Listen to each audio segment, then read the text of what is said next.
que el pan se convierte en vino, el pan se convierte en la carne y el vino se convierte en la sangre de Cristo.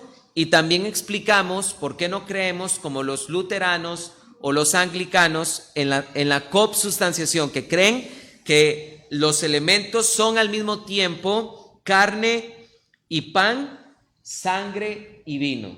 Eso fue lo que estuvimos explicando y estudiamos Mateo capítulo 26, del 26 al 28. La semana pasada estuve dando la introducción al Evangelio de Mateo y di todo el contexto de este libro y expliqué cómo sabemos que Mateo lo escribió, cuándo se escribió, por qué se escribió, a quién se le escribió. Y yo quiero pedirles, queridos hermanos, que si en algún momento por un A, por un B, algún asunto de fuerza mayor, ustedes no ven el mensaje que compartimos, por favor recuerden que está en YouTube y vayan siguiendo el estudio. Si usted faltó un domingo en la semana, escúchelo. Escuche 10, 15 minutos por día y va a completarlo en la semana. Y cuando venga el siguiente domingo, usted va a estar al día y no va a sentir en ningún momento que va a perderse en el estudio. Así que yo los invito para que en el YouTube de Teología Paulina, en una lista de reproducciones que se llama Mateo, ahí vayan siguiendo una por una las enseñanzas que vamos a estar compartiendo de este evangelio tan precioso que estuvimos enseñando la semana pasada, que fue originalmente escrito para el pueblo hebreo, y eso lo vamos a profundizar sobre todo hoy con lo que vamos a leer. Quiero decirles que hoy vamos a estar estudiando, por si quieren apuntarlo, Mateo capítulo número 1, del 1 hasta el versículo número 17. Mateo capítulo número 1, desde el versículo 1 hasta el 17. Y el tema que vamos a estar estudiando hoy es la genealogía de Jesús.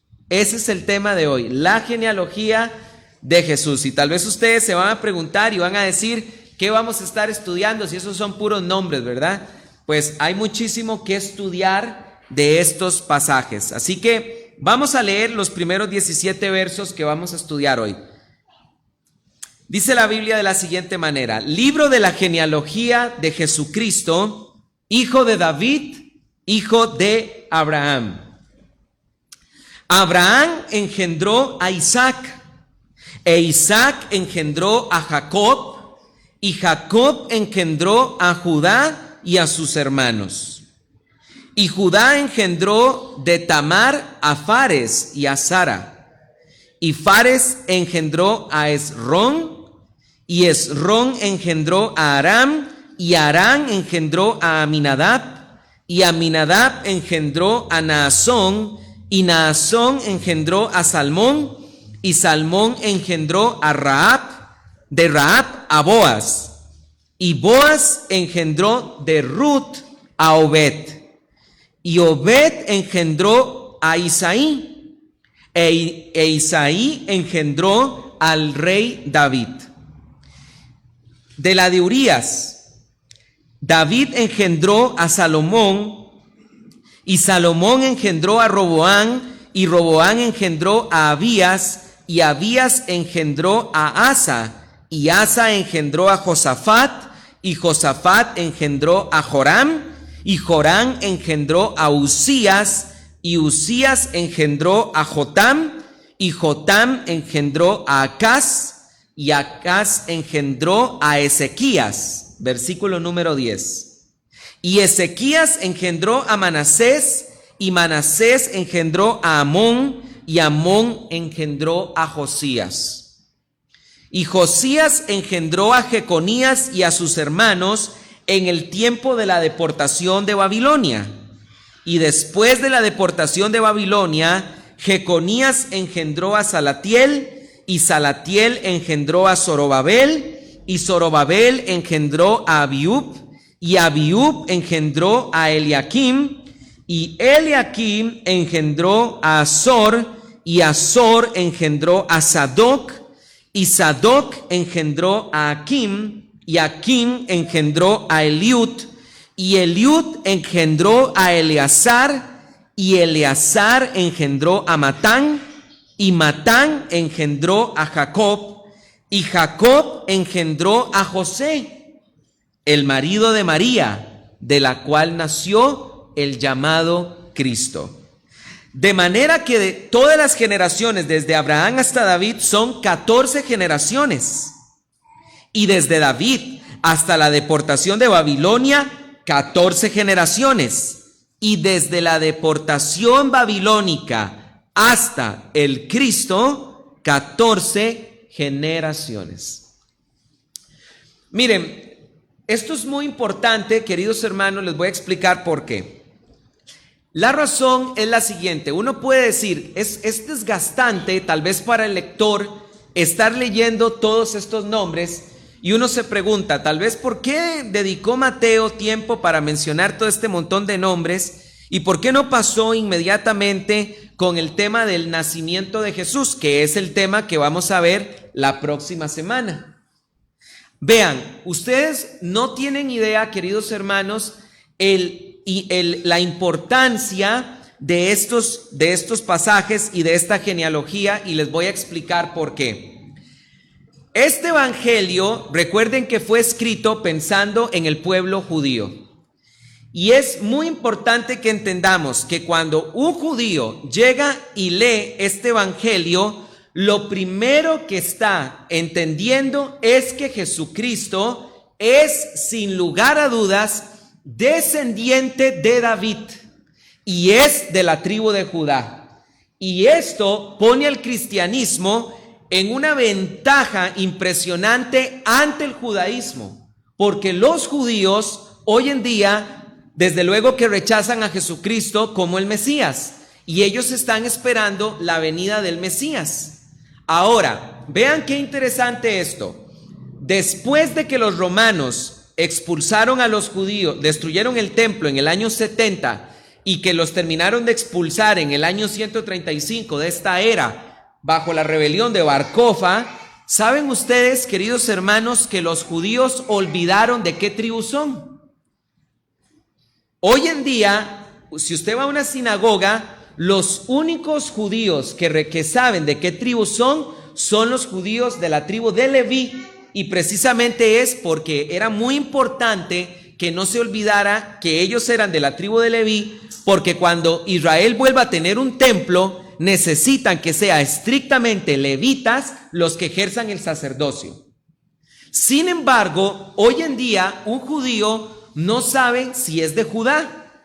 Entonces la pregunta es la siguiente: ¿cómo pueden estar esperando los judíos la venida del Mesías si no tienen forma de reconocer y de comprobar que el Mesías, cuando aparezca, es realmente de la tribu de Judá?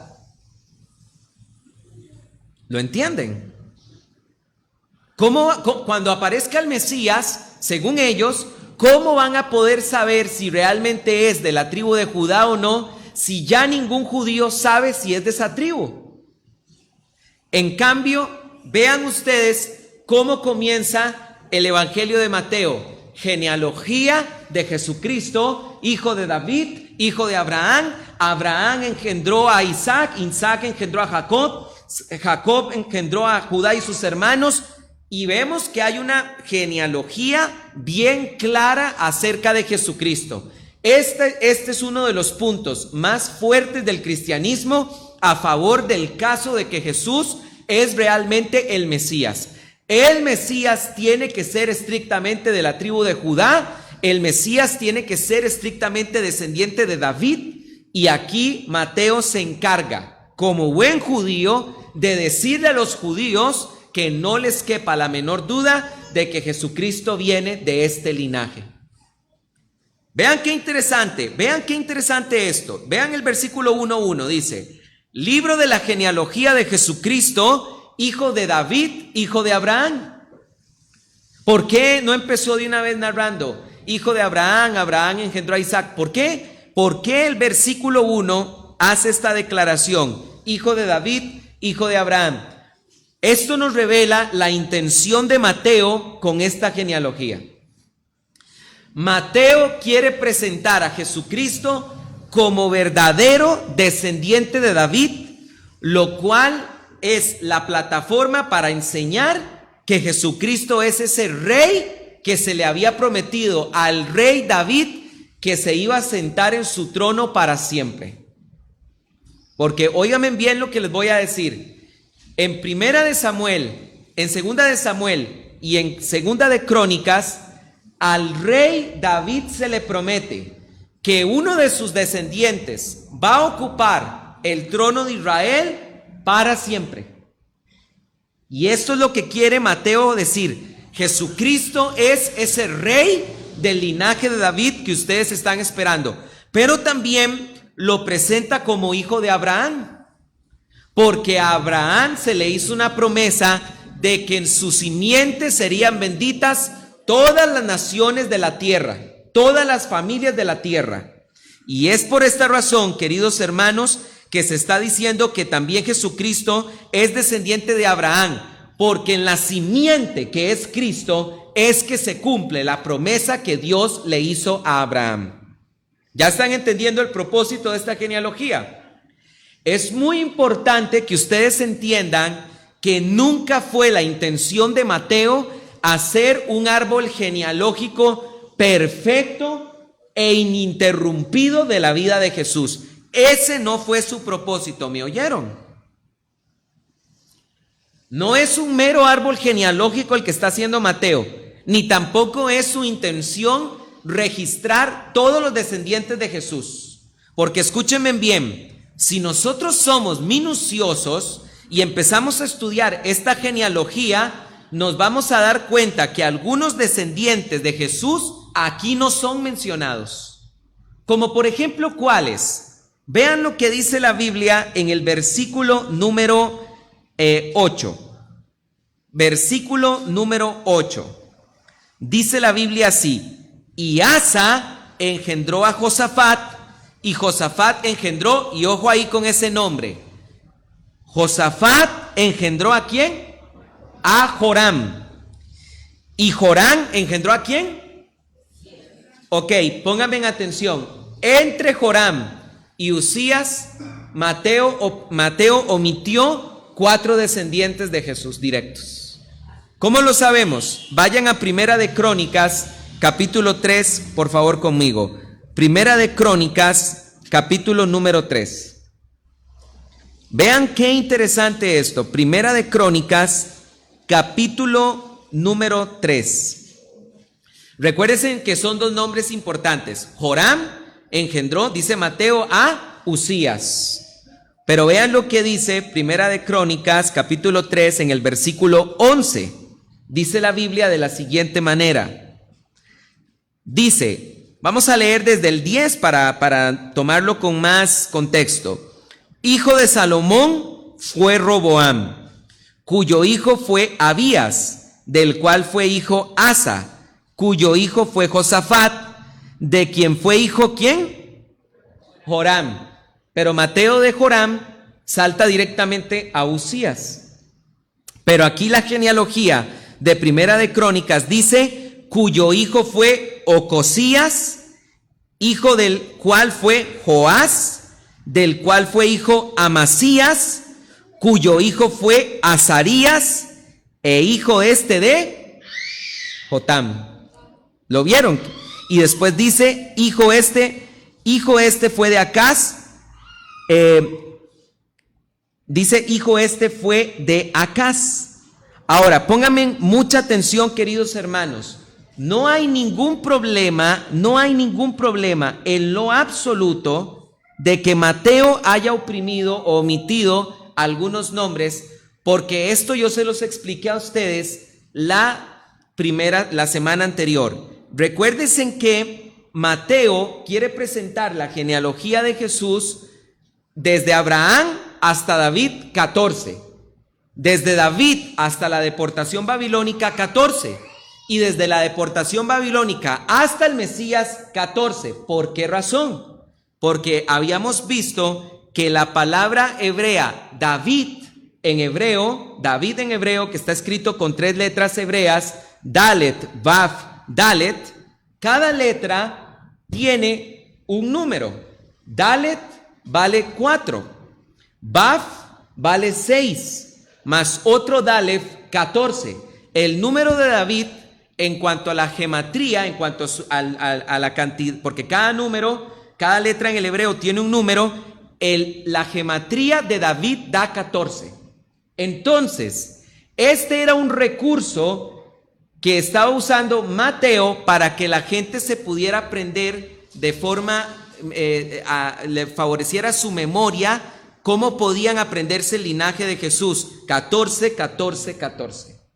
¿Se está entendiendo? Resaltando 3 veces, Jesucristo es hijo de David, Jesucristo es hijo de David, Jesucristo es hijo de David. Esta es la intención de Mateo, no es su intención mencionarlos a todos. Por ejemplo, vayan conmigo ahora ahí mismo a Mateo 1:11. Vean qué interesante esto. Ahora en el versículo 11 se nos dice: y Josías engendró a Jeconías y a sus hermanos en el tiempo de la deportación babilónica. Y después de la deportación babilónica, Jeconías engendró a Salatiel. Pero saben que ustedes que aquí se está omitiendo algo interesante. Aquí se está omitiendo un hijo de Josías, del rey Josías, que por cierto fue el rey más íntegro de todo Israel. Josías, dice la Biblia que no hubo un rey como él. Y este rey Josías, si nosotros vamos a Primera de Crónicas, capítulo 3, versículo 15, vas a encontrar que Josías engendró a Joacim y Joacim engendró a Jeconías, pero Mateo no mencionó a Joacim. ¿Por qué razón? Porque la intención de Mateo es hacer 3 veces 14, 14, 14, y por eso está omitiendo algunos nombres. ¿Se está entendiendo? Entonces, es importante comprender de que la genealogía de Jesús no tenía ese propósito estricto de presentar un árbol genealógico perfecto. Y esto es importante que lo entendamos, porque nunca falta un ateo que viene y dice: miren, las genealogías de Mateo de ustedes están mal, porque aquí faltó Cosías, aquí faltó Joás, aquí faltó Azarías, aquí faltó Amasías, aquí faltó Usías, Amasías, y no se mencionan en las genealogías de Mateo. No, espera un momento. ¿Quién te dijo que Mateo quería ser un libro genealógico estricto? No era su propósito genealógico, estrictamente. Su propósito era más teológico. Presentar a Jesucristo de forma válida como real descendiente de David. Ahora, vean qué interesante esto. Óiganme bien lo que les voy a decir, queridos hermanos. Que no les quepa la menor duda de que esta genealogía, a pesar de que omite algunos nombres, es completamente válida. Les voy a decir por qué. Miren, a Jesús le cuestionaron todo, de todo, menos que él era hijo de David. Vean, a Jesús le cuestionaron si él era el Mesías. Le cuestionaron con qué poder expulsaba demonios. Le cuestionaron sus enseñanzas. Le cuestionaron si realmente era el Hijo de Dios. Le cuestionaron todo lo que ustedes se quieran imaginar, pero ustedes no encuentran en los evangelios una discusión donde se esté poniendo en duda de que Jesús es de la tribu de Judá, ni se pone en duda de que Jesús sea hijo de David. ¿Están entendiendo? Era un hecho. Ni siquiera sus enemigos pudieron cuestionar el linaje de Jesús. Ahora, vean que esto es muy importante, muy, muy importante. Yo aquí me voy a detener unos minutos en decir algunas cosas importantes y después vamos a ver que esto tiene una gran relación para nosotros. Mucha atención a la pregunta que les voy a hacer, porque voy a hacer la pregunta del millón. Óiganme bien. En el judaísmo, en la ley de Moisés, nosotros podemos ver que la mujer es la que hace que una persona sea hijo de Israel. Entiéndanme bien lo que les voy a decir. Si una mujer judía se casa con un gentil, sus hijos son hijos de Israel. Pero oigan bien ahora lo que les voy a decir. Si un hombre judío se casa con una mujer gentil, sus hijos son gentiles. Y es por esta razón que en el libro de Nehemías, cuando Nehemías llegó y vio que los hijos de Israel estaban casados con mujeres paganas, los agarró del pelo y los obligó a que despacharan a las mujeres, porque todos esos muchachos que estaban ahí creciendo no iban a ser hijos de Israel y estaban atentando con la perpetuidad del pueblo. Miren, si todos los judíos de repente tomaran la decisión de tomar solo mujeres gentiles, en cuestión de 50 años desaparece la nación de Israel, el pueblo de Israel, porque en el judaísmo la mujer es la que te hereda el ser hijo de Israel. Ejemplo, Timoteo. Primera de Timoteo, capítulo 16, versículo 3, dice la Biblia que Pablo llegó a Listra y encontró un joven que era bastante elogiado por los hermanos. Un joven elogiado por los hermanos, dice la Biblia, cuya madre era judía, pero de padre griego. Entonces Pablo, tomándolo, lo circuncidó por causa de los judíos. ¿Por qué Pablo lo circuncidó a Timoteo? Porque Timoteo, al ser hijo de una mujer judía, tenía todas las de la ley y era hijo de Israel. Pero óiganme bien ahora lo que les voy a decir. La mujer te hace parte del pueblo de Israel, pero es el hombre el que hereda la tribu. El hombre es el que hereda la tribu. Ser un hijo de Israel viene de parte de la madre, pero para que tú heredes tribu, es la tribu de tu padre. ¿Se entiende? Entonces, vean qué interesante esto. Por eso es que en la ley de Moisés hay un caso donde aparecen unas mujeres que no tienen hermano. Esto está en la ley de Moisés. Y ellas se quejan ante Moisés y dicen que por qué ellas no podrán dar en herencia la tierra de su padre solo porque son puras mujeres. Entonces Moisés va y pregunta al Señor, se mete en el tabernáculo y viene Dios y le dice: bien han hablado las mujeres. Ellas heredarán la tierra siempre y cuando se casen con un hombre de su misma tribu. ¿Por qué? Porque si se hubieran casado con otro hombre de otra tribu, la heredad pasa a otra tribu y eso iba a ser un problema. ¿Se entiende? Una mujer de la tribu de Aser, si tiene territorio que heredó de su padre y no tiene hermanos, se tiene que casar con otro hombre de la tribu de Aser para que la tierra siga siendo siempre de la tribu de Aser. ¿Me están entendiendo? No se podía casar con otro hombre de otra tribu. ¿Están entendiendo esto? Entonces vean esto, qué importante es. Un hombre, la mujer te da la tribu. Perdón, el ser hijo de Israel. Y el hombre te da en herencia la tribu. Aquí viene la pregunta del millón. ¿Qué hacen los judíos? ¿Qué nos hacen los judíos a nosotros los cristianos?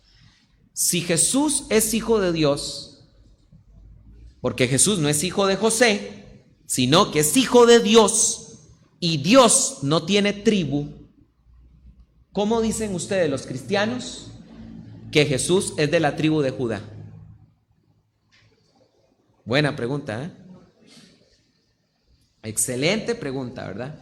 Si Jesús es hijo de Dios y Dios evidentemente no tiene tribu, ¿cómo dicen ustedes que Jesús es de la tribu de Judá si es el hombre, no la mujer, el hombre el que hereda la tribu?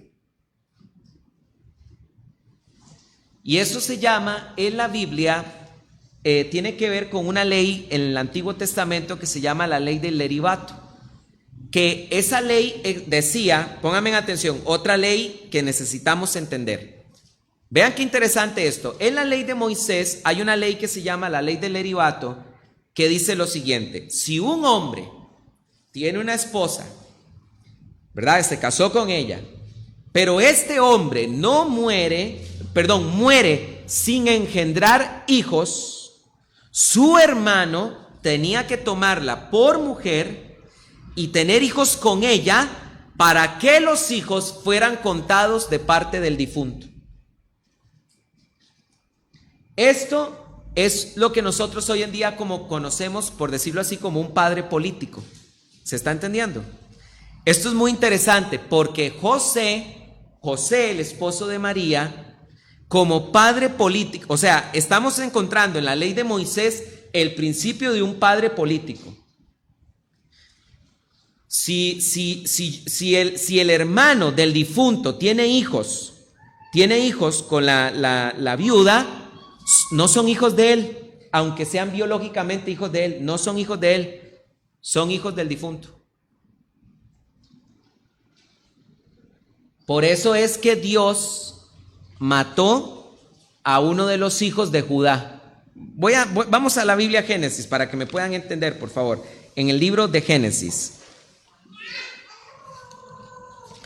Porque vamos a ver, queridos hermanos, que en esta genealogía solo tenemos un montón de artistas. Hay un montón de artistas en esta genealogía.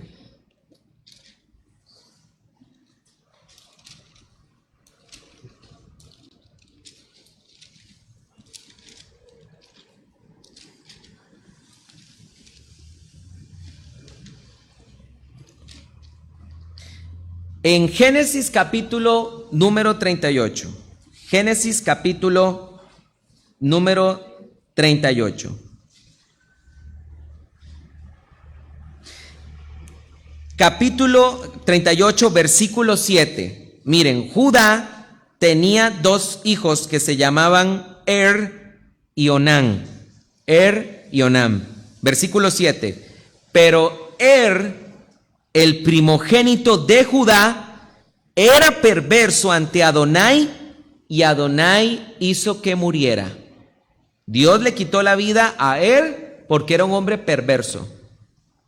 Y Judá dijo a Onán: llégate a la mujer de tu hermano, despósate con ella y levanta descendencia. ¿A quién? A tu hermano. Pero Onán, sabiendo que la descendencia no sería de quién, suya, sucedía que cuando se llegaba a la mujer de su hermano, eyaculaba en tierra para no dar descendencia a su hermano.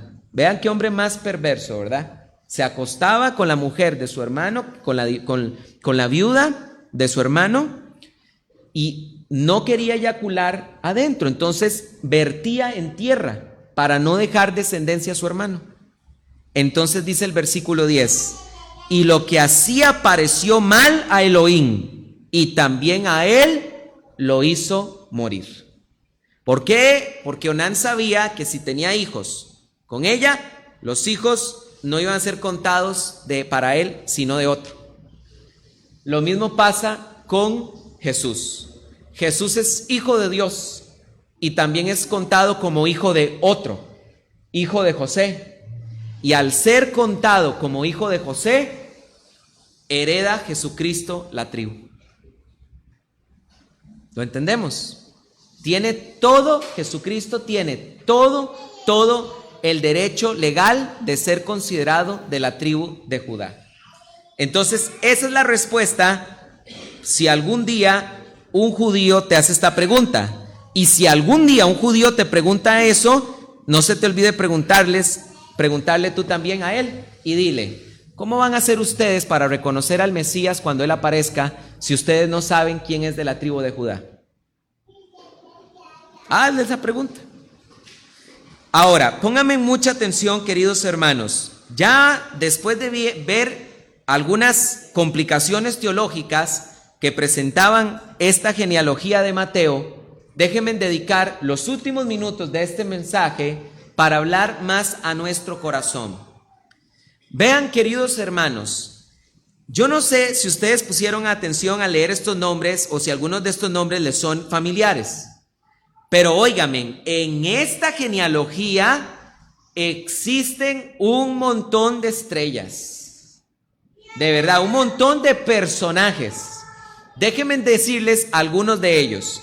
Y sobre todo los que vienen leyendo conmigo, ¿verdad? Génesis y han terminado de leer, van a entender más. Pero empecemos por el principio, ¿verdad? Donde hay que empezar. Abraham. Miren, hermanos, Abraham, cada vez que iba a una nueva ciudad, le decía a Sara: si preguntan por nosotros dos, di tú que eres mi hermana. Y por esa respuesta, el rey de Egipto y Abimelech, rey de Gerar, agarraron a Sara y se la llevaron para tomarla como mujer. Y tuvo Dios que venir y dignificar a Sara. Sí, Jesucristo asciende de Abraham, pero Abraham también, padre de la fe, sí, padre de la obediencia, sí, pero Abraham también tenía sus andanzas. Y saben una cosa, hermanos, que perdonen que les hable en este lenguaje tan coloquial, pero hijo de tigre sale pintado. Porque si ustedes ven a Isaac, hacía lo mismo con Rebeca. Si preguntan por nosotros dos, di tú que eres mi hermana. Porque aprendió la conducta de su papá. Y aquí aparece Judá. Y si nosotros siguiéramos leyendo ese capítulo 38 de que leímos que Dios mató a Er y mató a Onán, ¿saben ustedes en qué termina ese capítulo? Ellos también tenían un tercer hijo, pero Judá no lo quiso entregar por esposo de la difunta porque sentía que, digamos, como que le dio mala fama a la mujer, ¿verdad? Y dijo, es capaz que le doy este hijo y también se me muere. Entonces dice la Biblia que Judá llegó y le dijo, ve, cuando mi hijo crezca, el más pequeño, yo te lo daré por hombre. El hijo creció. Y dice la Biblia que Tamar, que aparece aquí, vio que no le era entregado al hijo menor como esposo. Entonces, ¿qué hizo Tamar? Llegó, se vistió de prostituta, las prostitutas se tapaban el rostro, se sentó a la orilla del campo, pasó Judá, que le encantaban las princesas del desierto, se acostó con ella, la dejó embarazada y le dijeron a los meses a Judá, Tamar, tu nuera ha fornicado. Y dice Judá histérico, quemadla, esa perversa, ¿verdad? Y cuando agarraron a la pobre mujer, ella se había dejado el bordón y el sello de Judá y empezó a gritar, decidle a mi suegro que estoy por concebir del hombre que pertenecen estas pertenencias. Y cuando dice la Biblia que Judá las vio, las reconoció y dijo, ella es más íntegra que yo. ¡Qué desastre! Solo historias de novela aquí hay en esta genealogía. Y miren, y espérense porque se pone mejor todavía. En el versículo 5 aparece, dice la Biblia, que Salmón, ¿verdad? No el pez, sino un hombre, ¿verdad? Salmón engendró de Rahab a Boaz. Y Rahab era prostituta de Jericó. En la genealogía de Jesús aparece una prostituta. Y también después dice la Biblia que Boaz engendró de Ruth a Obed. Y Ruth no era judía, era moabita, era pagana, que se había convertido ciertamente al Dios de Israel. Pero aquí no hay un linaje puro de puros judíos. Ahí también hay sangre de gentiles, porque Ruth era moabita. Y si ustedes siguen leyendo, aquí van a encontrar en este linaje a un montón de reyes sumamente perversos. El peor de todos ellos, versículo 10, Ezequías engendró a Manasés, el peor rey de toda la nación de Israel del sur. Este rey sacrificó a sus propios hijos ante los ídolos, ante el fuego quemó a sus propios hijos, este rey. Y Dios dijo, basta de ustedes, los voy a mandar al exilio. Suficiente de ustedes. Vean este rey, qué impresionante que es. Desde luego que también hay héroes de la fe. Ezequías fue un gran rey, Josías fue un gran rey, Zorobabel fue un gran gobernador. Pero en esta genealogía está entretejido cizaña con trigo. ¿Por qué estoy diciendo esto, queridos hermanos? Porque miren, a veces nosotros miramos nuestra familia y uno dice, uy, viera usted mi familita, qué familita yo me tengo, ¿verdad? Y entonces vemos que hay antepasados que practicaron la brujería. Y la bisabuela fue bruja, la abuela fue bruja, la hija fue bruja, y adivinen la nieta, bruja. O tipos de maldiciones, ¿verdad? Cosas feas que vemos en las familias. No, es que nuestra familia desde hace muchas generaciones todo el mundo es pobre. O en nuestra familia siempre los hombres tienen hijos por fuera.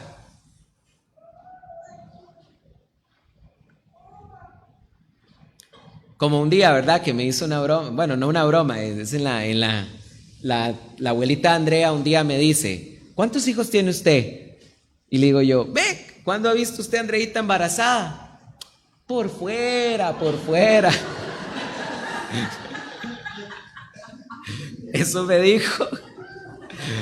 Por fuera, ustedes los hombres tienen hijos por fuera. Hay generaciones que siempre se tiene los hombres hijos por fuera. ¿Me están entendiendo? Vean, hermanos, yo quiero decirles algo. Deben ustedes entender que el proyecto de Dios es restaurar a las familias, y a pesar de que ustedes y yo podamos tener una familia muy disfuncional, para Dios no hay imposibles, porque de este desastre de genealogía vino Jesucristo. Entonces escúcheme, nosotros no debemos perder el norte y entender de que Dios me quiere usar a mí y a ti para cambiar la conducta y para cambiar la tendencia de tu familia. Miren, si yo les cuento de mi familia del lado paterno, mi tatarabuelo, alcohólico, mi bisabuelo, alcohólico, mi abuelito, Oscar, que aquí lo tuvimos, que Dios lo sanó, gracias a Dios, del alcoholismo, 75 años alcohólico, y gracias a Dios, porque mi papá conoció del Señor, y en Cristo se rompió esta conducta generacional de que todos los hijos y los descendientes de sus hijos y sus hijos y sus hijos echados a perder por el alcohol. Vean, yo sé, puede que en tu familia haya linajes de ateos, pero Dios, cuando nosotros conocemos de Cristo, Dios quiere hacernos a nosotros personas nuevas para que rompamos con las maldiciones que han acompañado a nuestra familia por generaciones. Hay familias donde siempre en la familia se ha caracterizado por estafadores. Hay familias donde siempre en la familia, ¿verdad?, hay registros de violencia. Hay familias en donde hay registros, ¿verdad?, de abandono. Tú en Cristo Jesús y yo tenemos el deber de dejar que Dios haga de nosotros realmente una nueva creación para ponerle fin a eso. ¿Cuántos dicen amén? Y marcar cosas que nunca se vio en nuestra familia. Voy a decirles un ejemplo. Yo soy el primer pastor de toda la familia, tanto de mi padre como de mi madre. El primero. Nadie antes que yo ha sido pastor dentro de mi familia. Nosotros, queridos hermanos, tenemos que creer de que a pesar de que nosotros tuvimos el peor ejemplo, nosotros tenemos que romper con los falsos patrones familiares. ¿Me oíste? Tenemos que romper con las conductas heredadas. Tenemos que romperlas en Cristo Jesús y entender que Dios no me ha llamado a mí a esto. Deshonestidad en los negocios siempre ha sido así de generación en generación. Dios pide que yo sea diferente. Adulterios siempre en la familia. Dios pide que yo sea diferente. Inmoralidad sexual. Dios pide que yo sea diferente. Aborto. Dios pide que yo sea diferente. Amén. Si no, miren, ¿quién hubiera dado un peso por esta genealogía? ¿Quién iba a decir que de Rahab iba a salir que de Rahab iba a ascender el Mesías? ¿Quién iba a decir que de Judá iba a ascender el Mesías? ¿Quién iba a decir que de Manasés iba a salir el Mesías? Vean qué interesante esto, y con esto termino. Lean conmigo el versículo 10 y ya terminamos con eso.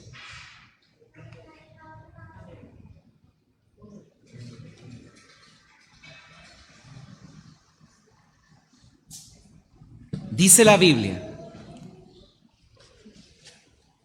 y Ezequías engendró a Manasés, y Manasés, que fue el peor rey de todo Israel, engendró a Amón.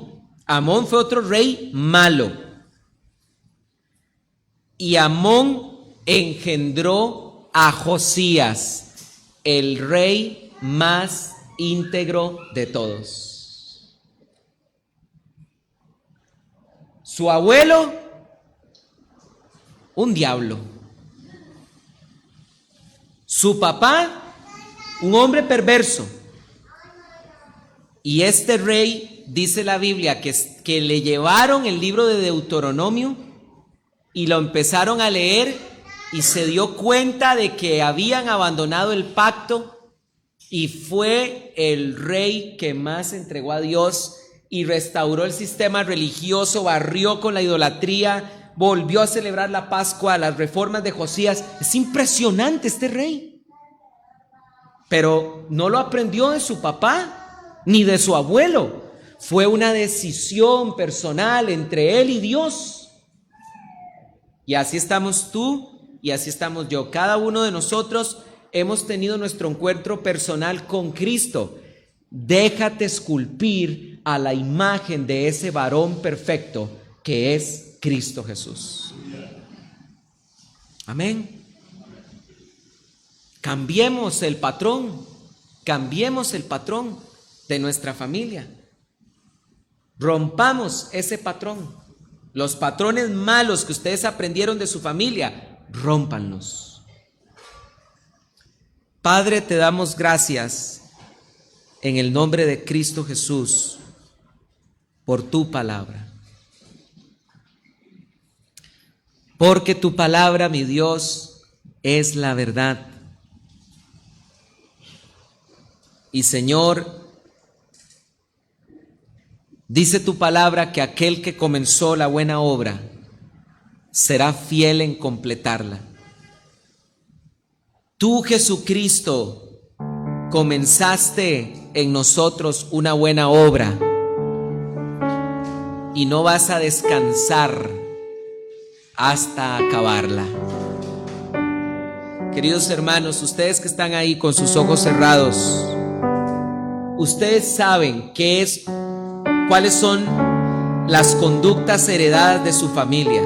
Cada uno tiene diferentes problemas, diferentes conductas aprendidas. Deja que Jesucristo te quite todo eso. Lo que aprendiste es mal de tu papá, lo que aprendiste es el mal modelo que aprendiste de tu mamá. Rompe con eso, deja que Jesucristo te muestre el camino correcto. Deja de actuar como actuaba tu papá. Deja de actuar como actuaba tu mamá. Tú sabes qué es lo que aprendiste es malo de ellos. Tráelo a tu memoria en este momento y dile ahí donde estás a Jesús: Señor, quítame esto, te lo pido en el nombre de Jesús. Quítame, Dios, toda inmoralidad sexual. Quítame, Señor, lo tacaño. Quítame, Señor, lo avaro. Quítame, Señor, lo machista. Quítame, Señor, lo vago. Quítame, Señor, lo inconstante.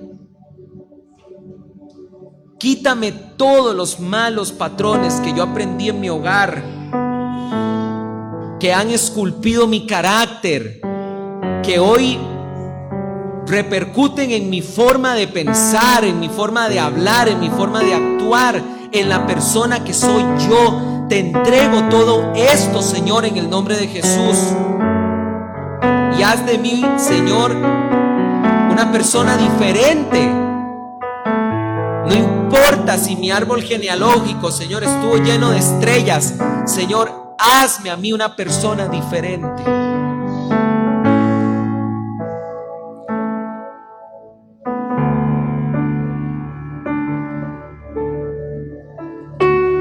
Pon en mí los valores, Señor, de tu palabra, en lugar de todas las conductas que yo aprendí de mis papás, de mis hermanos, de mis familiares. Señor, libérame de ellas. Ayúdame, Señor, ayúdame a ser diferente, a someterme a ti, a someterme al Espíritu Santo, para que el Espíritu Santo haga la obra en mí. Hazme manso como a Moisés. Quítame el orgullo, quítame la altivez, la soberbia, Señor, quítala de mi corazón. Y pon en mí esa humildad de tu Hijo Jesucristo.